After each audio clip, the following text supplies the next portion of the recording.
Bu il Azəri-Çıraq günəşli yatağının dərin qaz laylarından hasilatın başlanmasını gözləyirik.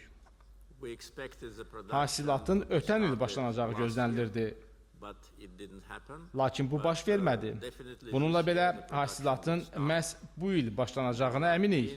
2-3 il ərzində Abşeron yatağının tam miqyaslı işlənmə mərhələsinin başlanmasını gözləyirik ki, bu da Abşerondan qaz hasilatını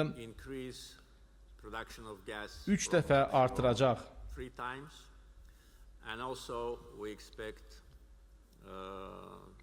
Eyni zamanda Ümid yatağının ikinci mərhələsi üzrə qaz hasilatına başlanması gözlənilir.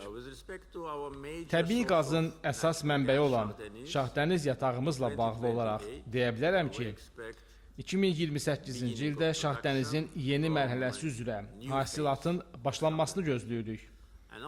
Qeyd olunan bütün hasilat profilləri maksimum istehsal səviyyəsində 10-15 milyard kubmetr həcmində əlavə qaz əldə etməyə imkan verəcək.